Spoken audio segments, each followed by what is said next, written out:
അതിനു മുൻപുള്ള 10 വർഷം കോൺഗ്രസിന് നേതൃത്വമുള്ള UPA ഗവൺമെന്റാണ് അധികാരത്തിലുണ്ടായിരുന്നത്. UPA സർക്കാരിന്റെ 2 ഘട്ടമുണ്ടായി. ഒന്നാം ഘട്ടവും രണ്ടാം ഘട്ടവും. ഒന്നാം ഘട്ടത്തിന് അതിൻ്റെതായ പ്രത്യേകതയുണ്ടായിരുന്നു, രണ്ടാം ഘട്ടത്തിനും അതിൻ്റെതായ പ്രത്യേകതയുണ്ടായി. രണ്ടാം ഘട്ടത്തിന്റെ പ്രത്യേകത എന്താ? തങ്ങളുടെ ശരിയായ സ്വഭാവം അനുസരിച്ച് എല്ലാ കാര്യങ്ങളും ചെയ്യാൻ അവർക്ക് അവകാശം കിട്ടി. അങ്ങനെ വന്നപ്പോ തൊഴിലാളി ദ്രോഹം, കർഷക ദ്രോഹം, ജനങ്ങളെ ആകെ ദ്രോഹിക്കൽ, സാമ്രാജ്യത്വത്തെ ഇങ്ങോട്ട് ക്ഷണിക്കൽ, പൊതുമേഖലാ സ്ഥാപനങ്ങളെ ആകെ വിറ്റു തുറക്കാനുള്ള നടപടികൾ എല്ലാം ചെയ്തു.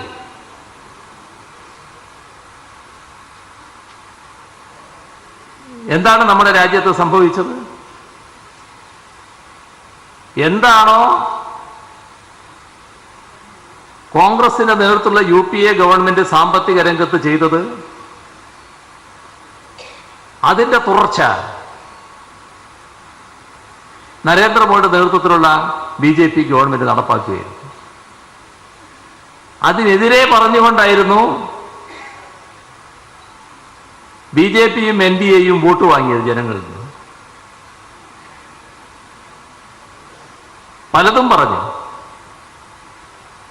കള്ളപ്പണം ഞങ്ങൾ പിടിക്കും, ഇവരായതുകൊണ്ടാണ് പിടിക്കാത്തത്. പിടിക്കുക മാത്രമല്ല, 15 ലക്ഷം വീതം നിങ്ങൾ ഓരോരുത്തരുടെയും അക്കൗണ്ടിൽ തരൂ, അങ്ങനെ പലതും പറഞ്ഞു. അവസാനം കള്ളപ്പണത്തിന്റെ ലിസ്റ്റ് പോലും, കള്ളപ്പണക്കാരുടെ ലിസ്റ്റ് പോലും കൊടുക്കാൻ തയ്യാറാകാത്ത നരേന്ദ്രമോദിയുടെ കേന്ദ്ര ഗവൺമെന്റിനെതിരെ അതിരൂക്ഷമായ വിമർശനം സുപ്രീം കോടതി നടത്തുന്നവരെ ഉണ്ടായി. എല്ലാ ദ്രോഹ നടപടികളും അതേപോലെ തുറന്നു. തൊഴിലാളികൾക്കെതിരെയുള്ള നടപടി കോൺഗ്രസും BJPയും വ്യത്യസ്തമായ നിലയൊന്നും ഉണ്ടായില്ല. കർഷകദ്രോഹപരമായ നടപടി, രണ്ടു കൂട്ടരും ഒരേ നിലപാട് തന്നെ.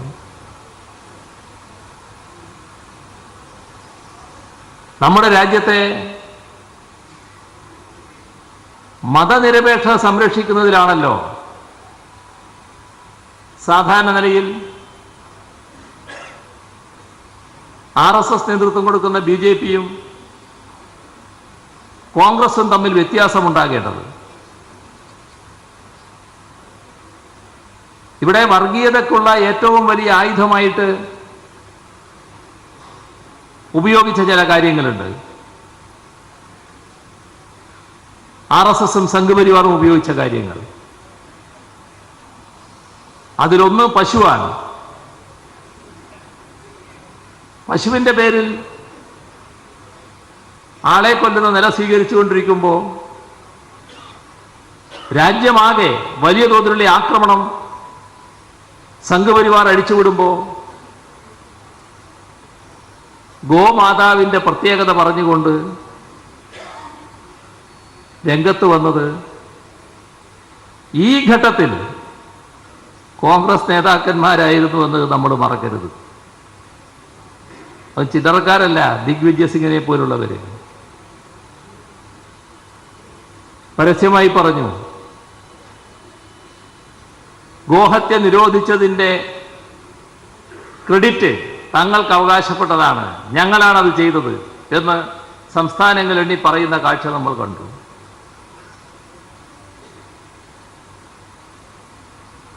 ഒരുപാട് കാര്യങ്ങൾ അതുമായി ബന്ധപ്പെട്ട് കാണാൻ പറ്റും.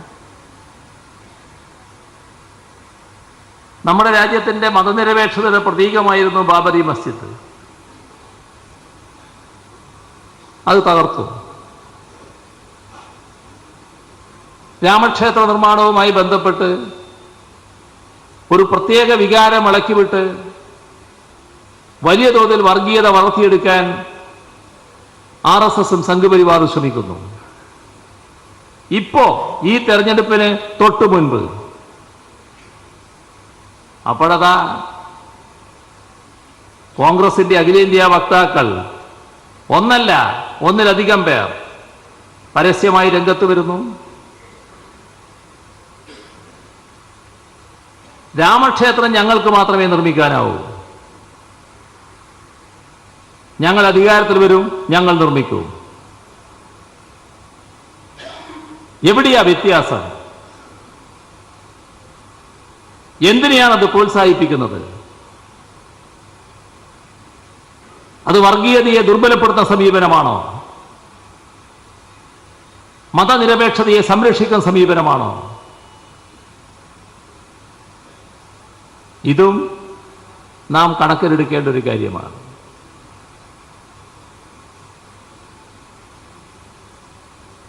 BJP കാട്ടിക്കൂട്ടുന്ന എല്ലാ അതിക്രമങ്ങൾക്കുമെതിരെ രാജ്യമാകെ ഒന്നിച്ചെഴുന്നേൽക്കുന്നു.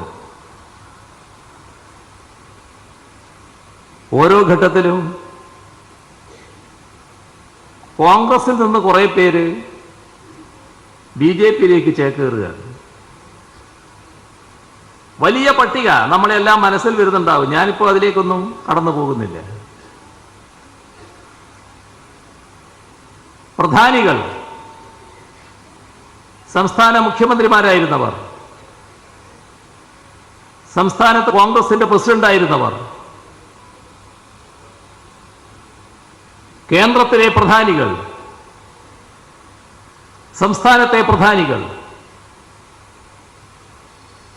എല്ലാം BJPയിലേക്ക് ചേക്കേറുന്നു. ഇപ്പോഴും തുടരുന്നു. ഇപ്പോ വളരെ ചുരുക്കം MLA-മാരടക്കമുള്ള സ്ഥലത്ത് അവരങ്ങോട്ട് പോവുകയാണ്. അതിൻ്റെ ഏറ്റവും വലിയ പരിഹാസ്യ രൂപമാണ് നമ്മുടെ തൊട്ട സംസ്ഥാനമായ കർണാടകയിൽ നാം കാണുന്നത്. അവിടെയുള്ള കോൺഗ്രസ് MLA-മാർക്ക് വലിയ തോതിൽ സംരക്ഷണം ഏർപ്പെടുത്തുകയാണ്. കാരണം എപ്പോഴും അങ്ങോട്ട് ചാടിയേക്കാം. ഇപ്പൊ പോയി എന്ന് കണക്കാക്കുകയാണ്. പിന്നെ പല വിധത്തിൽ തൽക്കാലം രക്ഷപ്പെടുന്നു. ഇതാണോ ഒരു പാർട്ടിയുടെ സാധാരണ നിലക്കുണ്ടാകേണ്ട സ്വഭാവം?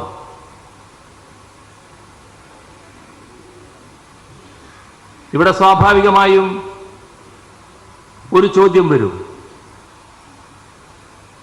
എന്താണ് ഇന്നത്തെ രാജ്യത്ത്, ഇന്നുള്ള രാജ്യത്തിന്റെ അവസ്ഥയിൽ ഇടതുപക്ഷത്തിന് ചെയ്യാൻ കഴിയുക? ഇടതുപക്ഷത്തിന് എന്ത് ചെയ്യാൻ കഴിയുമെന്നുള്ളത് നേരത്തെ തന്നെ ഇടതുപക്ഷം തെളിയിച്ചിട്ടുണ്ട്. പല ഘട്ടങ്ങളിൽ തെളിയിച്ചിട്ടുണ്ട്. അത് ഇടതുപക്ഷത്തിന്റെ മഹാശക്തി കൊണ്ടല്ല, ഇടതുപക്ഷത്തിന്റെ ഉള്ള ശക്തി ശരിയായ രീതിയിൽ പ്രയോഗിച്ചതിന്റെ ഫലമായിട്ടാണ്.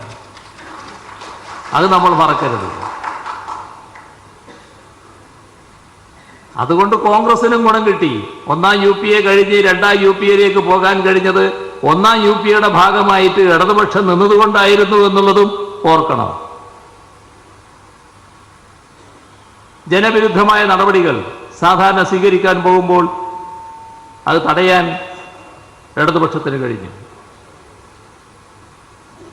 ജനോപകാരപ്രദമായ നടപടികൾ സ്വീകരിപ്പിക്കാനും കഴിഞ്ഞു. അത് നമ്മുടെ ചരിത്രത്തിന്റെ ഭാഗമാണ്.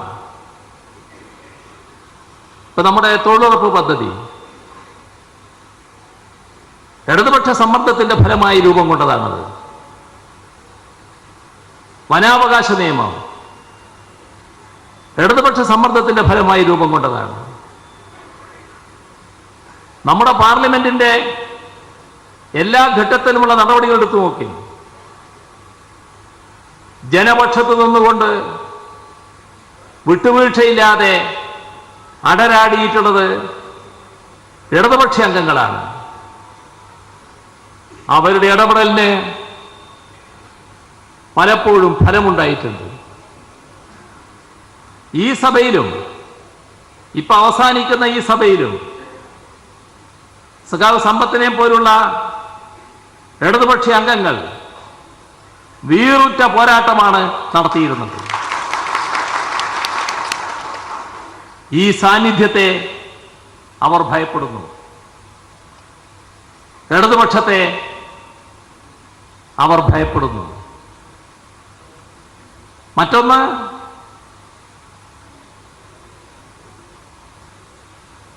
പല വഴിക്ക് ആളുകളെ സ്വാധീനിക്കാൻ കഴിയുന്നൊരു കാലമാണിത്. അങ്ങനെ സ്വാധീനിക്കാൻ നോക്കുമ്പോൾ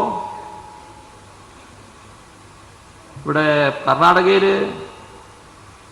25, 30, 40 ആയിരമൊന്നല്ല കേട്ടോ, കോടി. ഈ കോടികൾ കൊടുക്കുന്നു എന്നാണ് ഓരോ MLAക്ക്.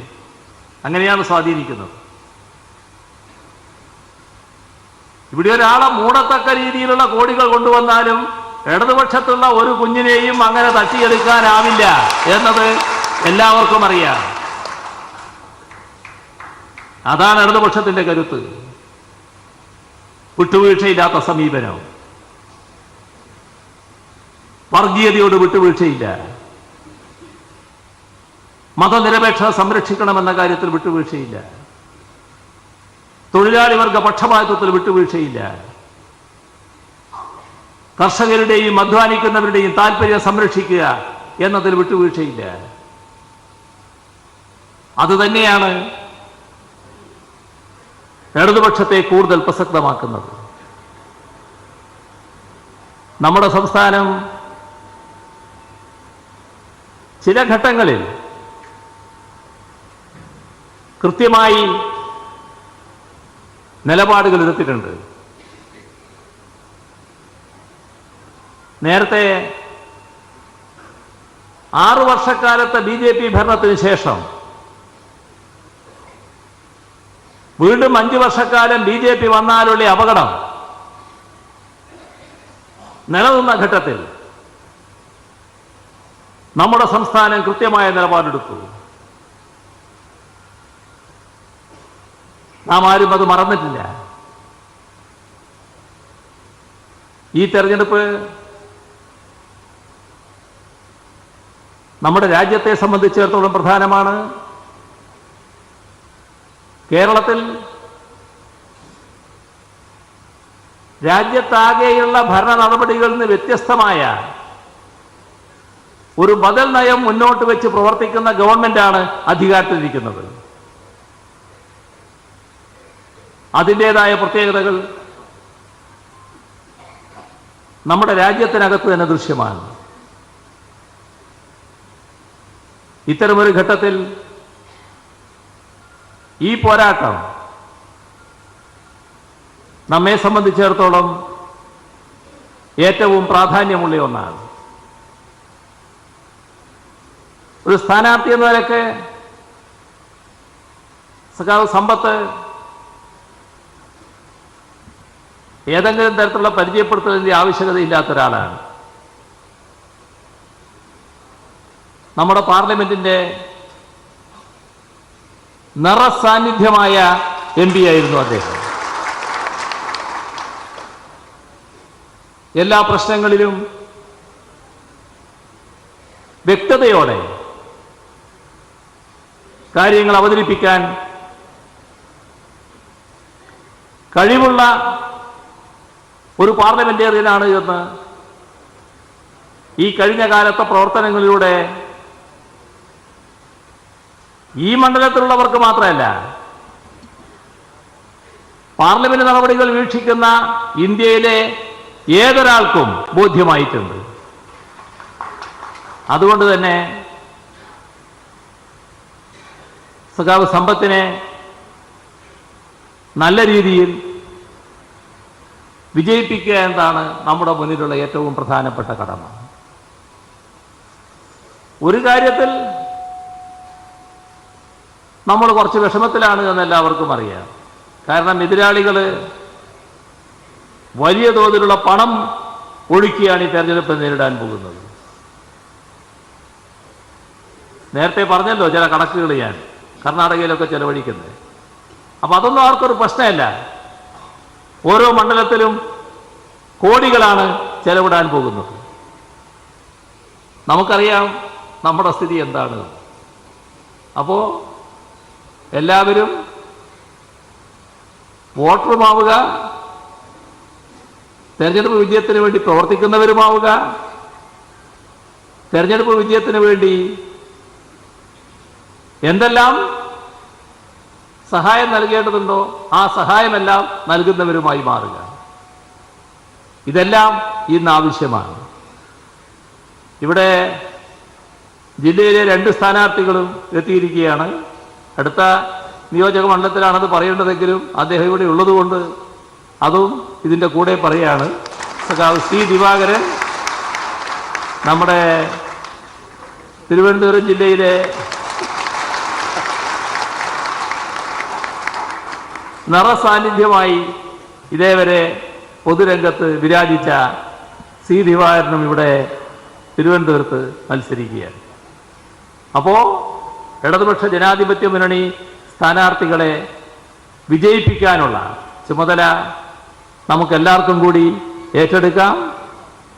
നല്ല രീതിയിൽ അതിനുവേണ്ടി ഒത്തൊരുമിച്ച് ശ്രമിക്കാം. ഇക്കാര്യത്തിൽ എല്ലാവരുടെയും സഹായവും സഹകരണവും പിന്തുണയും നമുക്ക് ലഭിക്കും എന്നുറപ്പാണ്. കാരണം അത്ര മികവാർന്ന പ്രവർത്തനമാണ് സഖാവ് സമ്പത്ത് ലോക്സഭയിൽ അംഗമായിക്കൊണ്ട് നടത്തിയിട്ടുള്ളത്. എല്ലാവരെയും സഹകരിപ്പിക്കാനുള്ള ശ്രമം ഈ തെരഞ്ഞെടുപ്പ് പ്രവർത്തകരുടെ ഭാഗത്ത് നിന്ന് എല്ലാ തലങ്ങളിലും ഉണ്ടാകണം എന്നുകൂടി അഭ്യർത്ഥിച്ചുകൊണ്ട് മറ്റു കൂടുതൽ കാര്യങ്ങളിലേക്ക് കടക്കാതെ ഈ പരിപാടി ഔപചാരികമായി ഉദ്ഘാടനം ചെയ്ത് അറിയിച്ചുകൊണ്ട് അവസാനിപ്പിക്കുന്നു. നിങ്ങൾക്കെൻ്റെ സ്നേഹാഭിവാദം.